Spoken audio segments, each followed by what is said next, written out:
şu anda elimizden geldiği kadarıyla sivil toplum kuruluşlarını, STK'ları geziyoruz.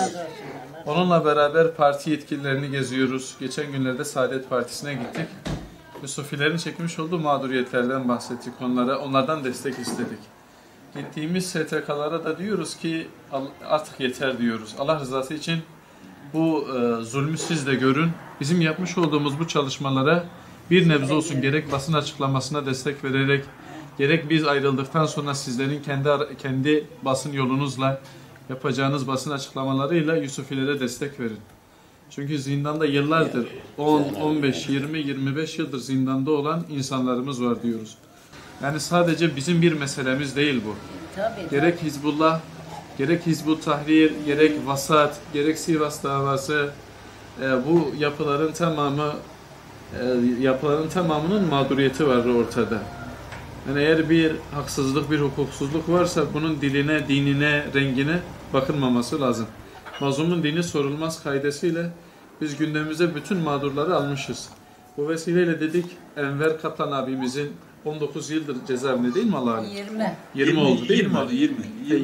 20 seneye de geçti artık. 20 yıldır cezaevinde olan Enver abimizin ailesini de ziyaret edelim. Mağduriyetleri kendi dillerinden dinleyelim. Ve onun gibi diğer Yusufiler Hz. Yusuf'un dava arkadaşlarıdır. Olaya böyle bakmak lazım. İnsan kendini böyle kalbini mutmain etmesi lazım. Elhamdülillah benim oğlum günah işlemedi, yanlış yapmadı, adli işlere bulaşmadı, yanlış işlere bulaşmadı. Zaten onu bir kendime cesaret ediyorum. Başka bir şey yok. Kur'an dersi verdi, İslami çalışma yaptı, insanların uyanışı için çalıştı. İnsan kalbini böyle mutmain edebilir. Biz de Müslümanlar olarak, iman eden insanlar olarak bu dünyanın geçici olduğuna iman etmişiz. Ebedi hayatın ahiret olduğuna iman etmişiz. Ve Kur'an'ın tabiriyle فَمَنْ يَعْمَلْ مِسْقَالَ زَرَّةٍ خَيْرًا يَرَهُ وَمَنْ يَعْمَلْ مِسْقَالَ زَرَّةٍ شَرًّا يَرَهُ ayetine iman etmişiz. Kim zerre-i miskal kadar hayır yapmışsa bunun karşılığını göreceğine, kim de zerre-i miskal kadar şer işlemişse bunun karşılığını göreceğine iman etmişiz.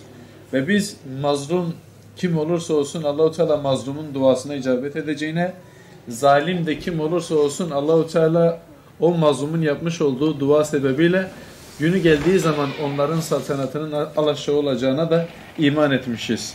Bir devlet, bir hükümet küfür ile idame edilebilir ama zulüm ile ikame edilmez, idame edilmez diyor Hazreti Ali. Türkiye'de genel anlamda özellikle zulüm gören Enver abidir. Mesela ben aynı zamanda Enver abinin de avukatıyım. Mesela gittiğim görüştüğümüz zaman. Mesela başlarına gelen işkencelerdir, her türlü şeyleri biz raporlaştırıyoruz. Ya raporlaştırmışız zaten gerekli yetkililere sunmuşuz. Biz de yani elimize ne geliyorsa, elimize ne imkan varsa tamamını kullanarak yapmaya çalışıyoruz. Yani şu bir gerçek, yapılan hakikaten yapılıyor. Fakat karşılığı çok alınmıyor. Yani mesele şu var, hani yetkililerin bu anlamda bir harekete geçme meselesi. Yani şu aşamada biraz önce arkadaşımıza bahsetti. Her türlü mafyasına, fuhuş yapan şahsa, hırsızına, şikecisine yargılama yapmışken, yeniden yargılama hakkı veriyorken her iki Ergenekon gibi bu devletin başına bizzat yarasa gibi çökecek varlığı gerçek olan bir yapı varken onları dahi sırf FETÖ ayağına yeniden yargılamışken FETÖ'nün mağdur ettiği şahıslar şu an hala cezaevinde ve onların herhangi bir yeniden yargılanma sürecine ilişkin bir çalışma yok. Yani biz burada şunu da görebiliyoruz. Siyasi kaygı meselesi burada da var. Yani şimdi siyasi bir getirisi olsaydı muhakkak bunlara da hani Yusufiler de yeniden yargılama getirecek. Biz bunu görüyoruz şu an. Suçsuz. Suç olsaydı zoruma gitmezdi. O nasıl çekir, biz öyle çekiyor. Onun derdinde bu hastalığa yakalan. Gel anadır, gel sor. 21 seneye girdi, gel sor hele benden. Ne çekiyor? Yuku var mı acaba? Hastalığımı duymuş, dünen arada ağlıyor.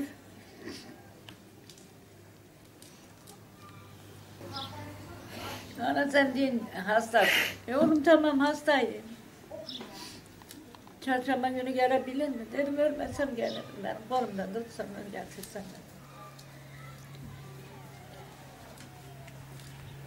Bu kadar analar, ağlıyor, arvadlar çocuklar ağlıyor, Allah rızası için diyor. Yani bu duymuyor mu? Olarak yardım ediyor.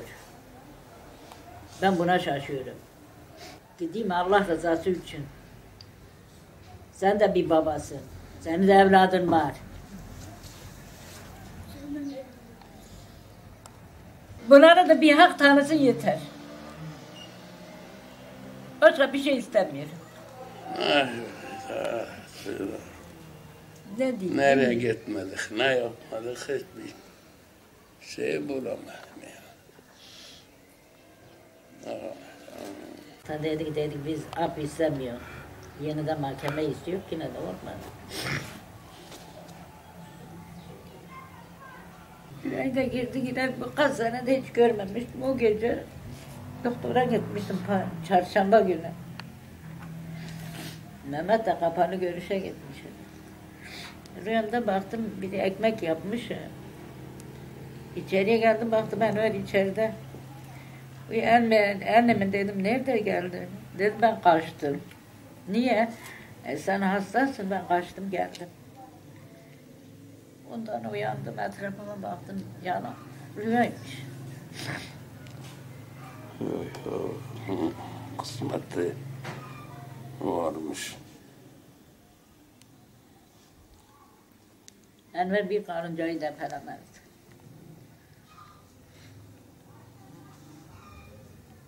Dedi sen akşam evine gittin mi, yattın mı, başına yastığa verdin. Bir düşündünse ya ben bu cezaya niye Enver Kutlu? Ne? Şahit var mı? Davacı var mı? Bir şey var mı? Düşünürse bir defa dedi babam bir tane avukatlık şeyini değiştirdi bir fayda görmedi. Ben ne savunma yapacağım? Daha bunda bu saatten sonra savunma mı olur? Doğru. Şimdiye kadar. 5 sene, 6 sene. Buna bakacak en büyük FETÖ'nün mağdurları bunlardır işte. Şey olmadı. Öyle mi deme yani şimdi bütün misal bugün Aziz Yıldırım gibi adama tuttuğu bir daha yeniden yargılama verdi. Diğerlerine yine aynısını, Balyoz'a yine aynısını verdi. Bunlara niye vermedi yani? Cenab-ı Hak tamam bize zor. Onu da zor. O diyor ben size telefonla siz yaşlısınız, size düşünün. Bu hasta gelemiyor.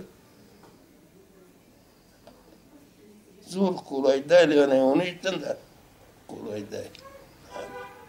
Amir öyle ne yapacağım? Sabır edeceğim başka çare yok. Ben buna şimdi düşünüyorum. Hasta bu gençti bana bakardı. Ama şimdi zordur.